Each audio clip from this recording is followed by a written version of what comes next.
Welcome to Squirrel, the podcast for distracted writers, hosted by Candace J. Thomas and Jody L. Milner.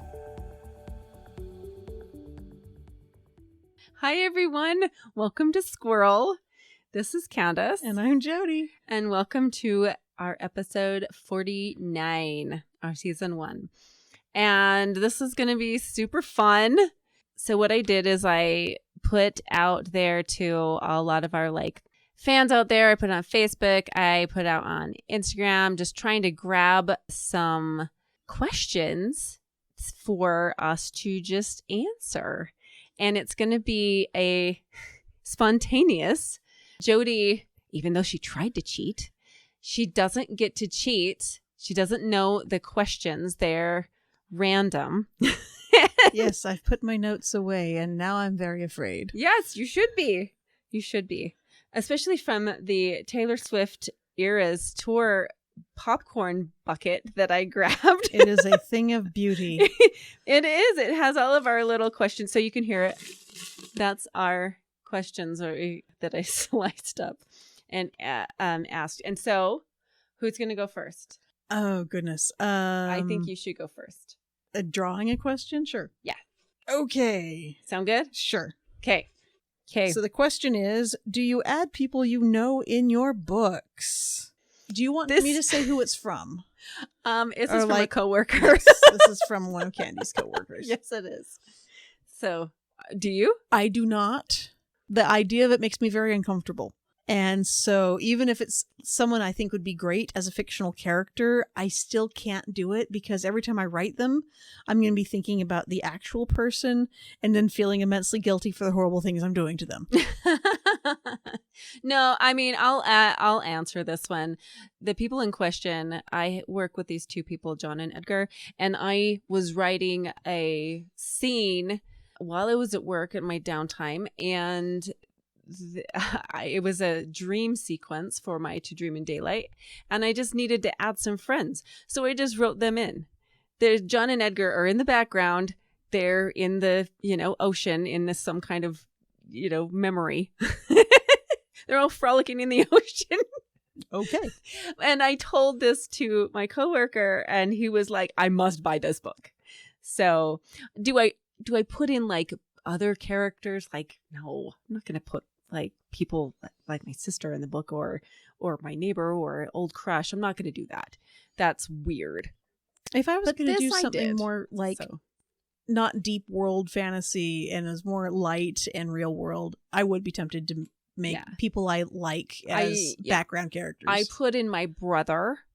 He's at the beginning of To Dream in Daylight also. I couldn't do him as mains. Never. Well, he's not a main character. He's the dorky IT guy that nobody notices or knows of for the rest of the book. So, but I did put my brother in that. He probably doesn't know that. So, there you go, Adam. Okay, ready?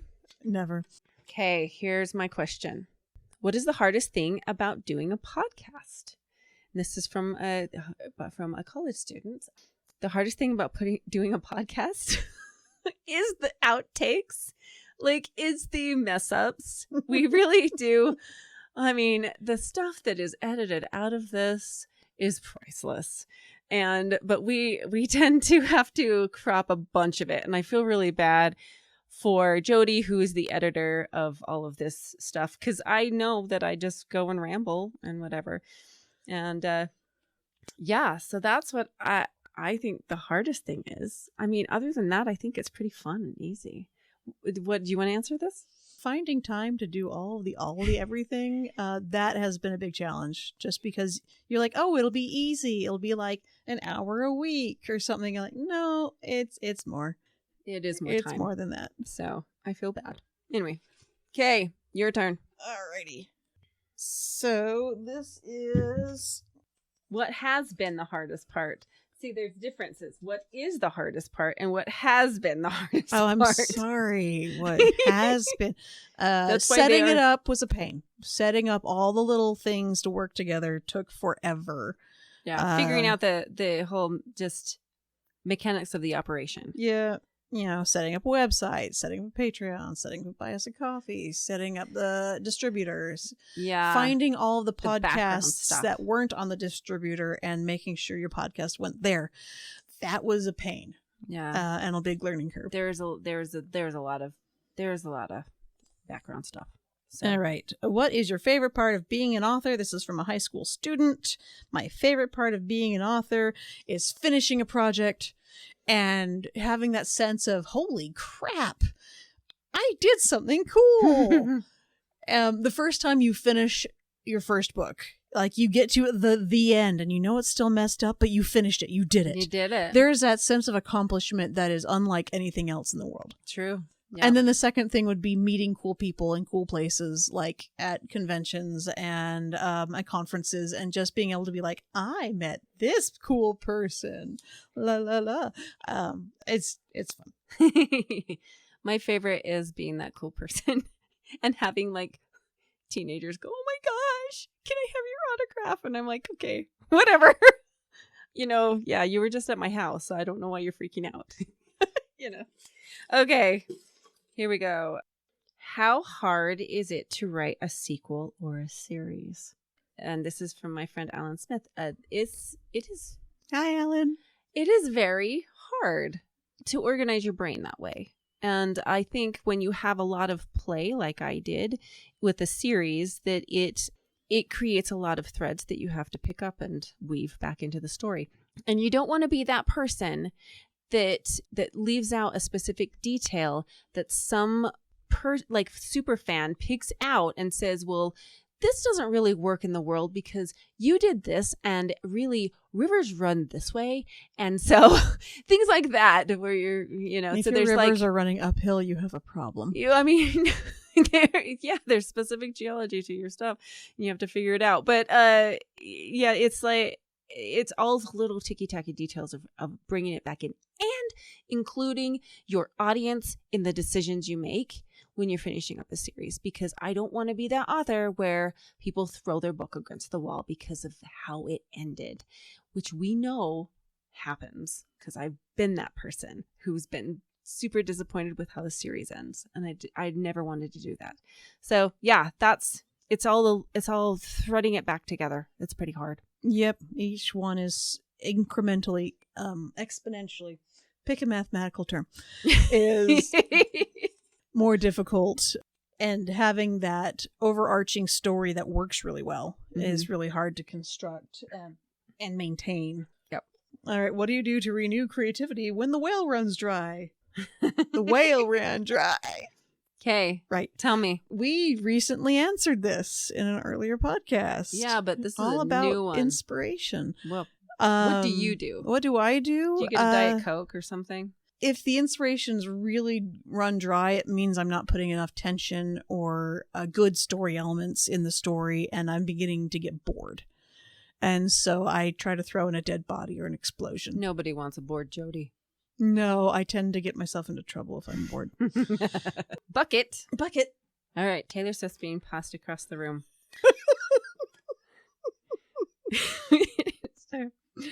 Okay. What are your favorite colors?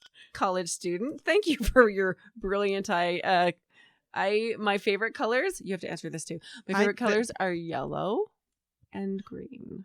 Okay. Yeah. Purple. You look purple? Just purple and sky blue. That is no.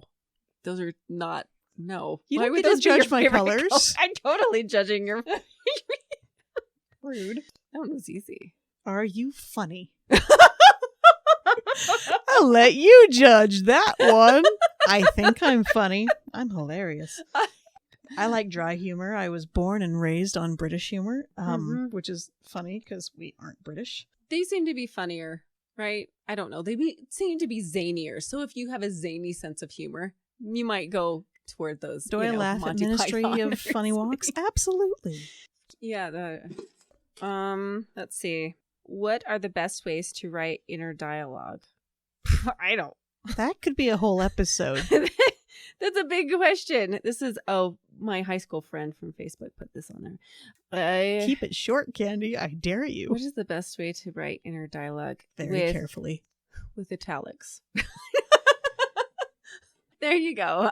That's what Yeah. I say. Yeah, you can do italics. I think find another book that does it and kind of use that as a map. Mm-hmm. Don't write the same words, but I don't think it's difficult though. I actually like to add inner dialogue in a paragraph, especially if I'm not writing from first person. Just a little like italicized. What are they thinking or something? I don't know. There you go. all right. Putting Taylor Swift where I can't grab her again. Oh, good. I'm glad I got this one. How do you mix tragedy and humor? That's from your friend. Yeah. From a friend on Facebook. Oh, goodness. It's kind of hard because a lot of times you're like, I want to make this moment really tragic. And so the last thing you're thinking of is, should I add a funny moment to it? But wherever something really horrible has happened, there's always going to be the funny guy who is going to say the one thing that kind of lightens the mood enough, but it also makes the tragedy like that much more bitter because you get that reprieve, but then you go back.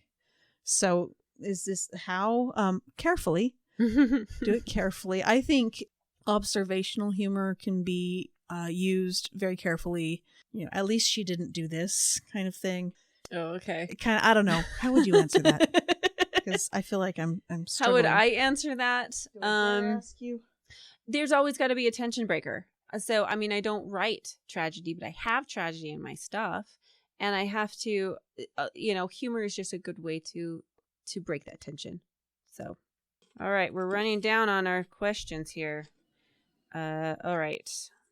This is from a coworker. Favorite Saturday morning cartoon? Oh, goodness. I don't watch them now. Well, I don't know. Do they have Saturday morning cartoons? Cartoon I don't think Network does. They have cartoons all the time. I know, but Saturday morning has a special set. Oh, okay. Like Steven Universe comes on, and my kids will watch that when we're on vacation because we don't have normal TV. No, but growing up, what were your Saturday morning go-tos? Mine was Winnie the Pooh, the Many Adventures of Winnie the Pooh, which is a hilarious series. There. You can find it on Disney Plus, but it's a series, and it was really funny. And I also I loved the new Care Bears. That was so funny. I do remember that one. Yeah, it's good. Not there's this like one with the Care Bear cousins, and they would do small little episodes that were only like 10 minutes or so. And it was Hugs and Tugs had to learn a lesson of some sort. But it was just, I mean, seriously, I recorded those on VHS because they were so funny. Okay, but there was the Looney Tune Babies, where they had like Baby Daffy and Baby Bugs. Oh my gosh, I do remember that. And there was the whole episode Tiny of Toons. Tiny Toons. But It was the Tiny Toons. It was Plucky Duck. It wasn't like the little. Maybe. I just all I know is there was a baby Daffy that was like that would go down the hole, like the one with the toilet. No, that's Plucky. That's Plucky. That is Plucky Duck, and that is Tiny Toons. Everyone, it's been a couple decades. And that was Rescue Rangers was that's Disney Afternoon. That's not Saturday morning. You can't pick on my cartoons. I'm telling you the logistics. They asked for not Disney Afternoon. Fine. I don't have a good answer then. All right. Well, I understand anyway. Where your years count, even though they were clearly they don't. Clearly, my answer is Rescue not Rangers good was great. enough for That's amazing. You. All right. This one is from my buddy Angie, and this is, and are you working on any new books? Ooh. When are we not working on a new book? Yes, I'm working on a new book and a new series and a new universe that I was challenged to do because someone's like, you need to lighten up and write something easier. And so I didn't.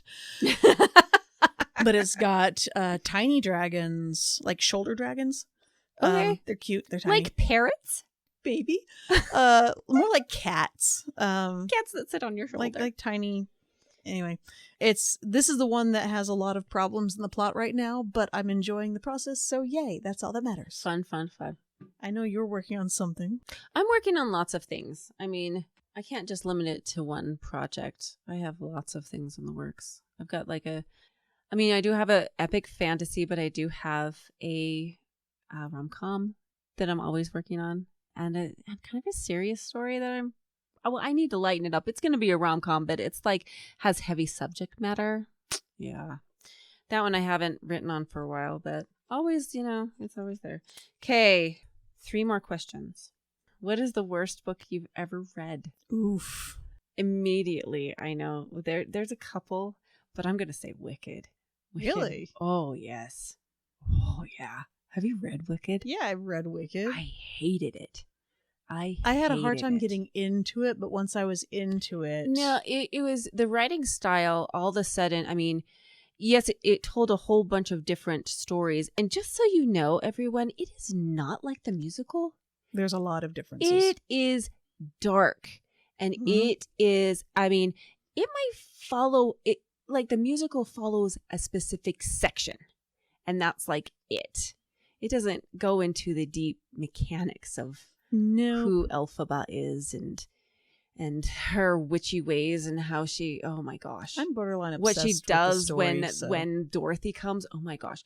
No, it was creepy. There were moments where you're reading a paragraph and all of a sudden he drops in like 3 words and you're like, what is happening? It's just creepy. I can't believe I finished that book. That's one that I finished that I hated immediately. I think of that. So what about you?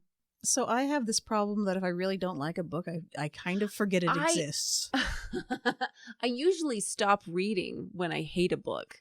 So I was in a group that had a book club briefly and was challenged to read a bunch of books I would never have read otherwise. And there was this one book whose name I've completely obliterated from my memory by an author who I'm sure has lots of literary fiction like awards somewhere, like Booker Prize kind of dry women's fiction.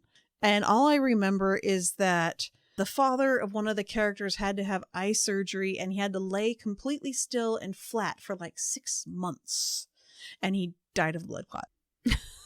Okay. And like most of the story is them sitting around his bed and talking and just talking. I was miserable and it was for book club. And so I'm like, I kind of need to finish this. That's why I changed book club to books club. So we just read books and share which books that we read so we can get a big to read list.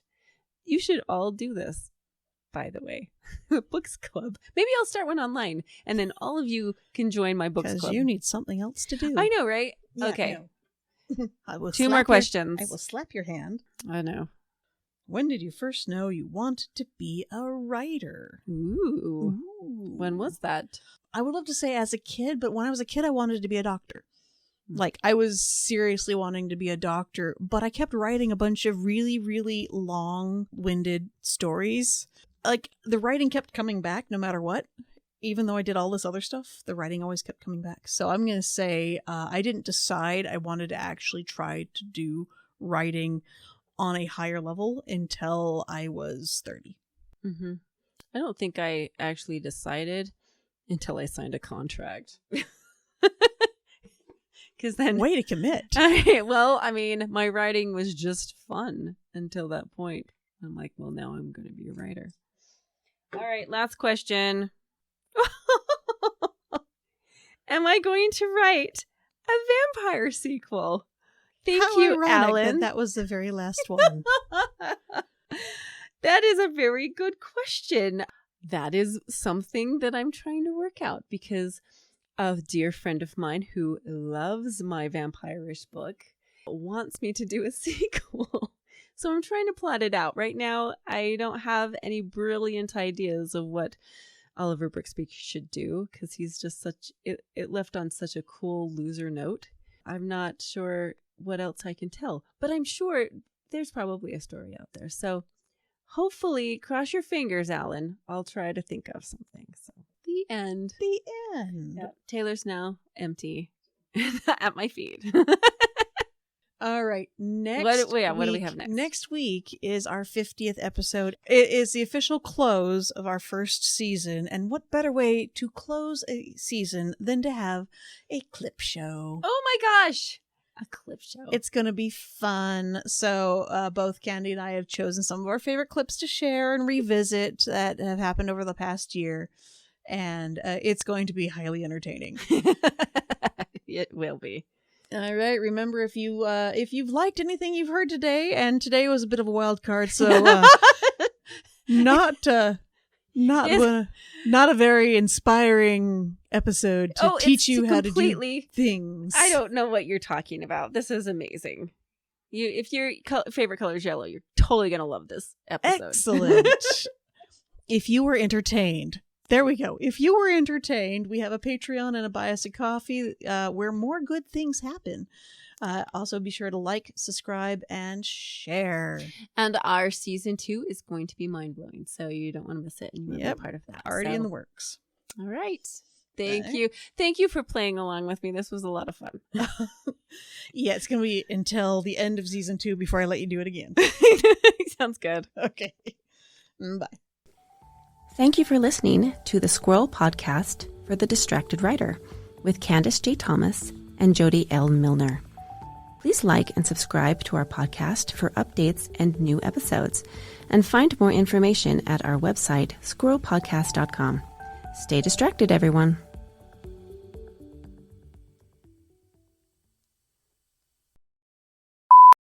And the official close. Is that drum roll? That's horrible. I can't actually do a. I can, but I don't. There's a drum set right here. I should probably just do the cymbals. Right. That Anyway. just sounds like a dial tone. 50.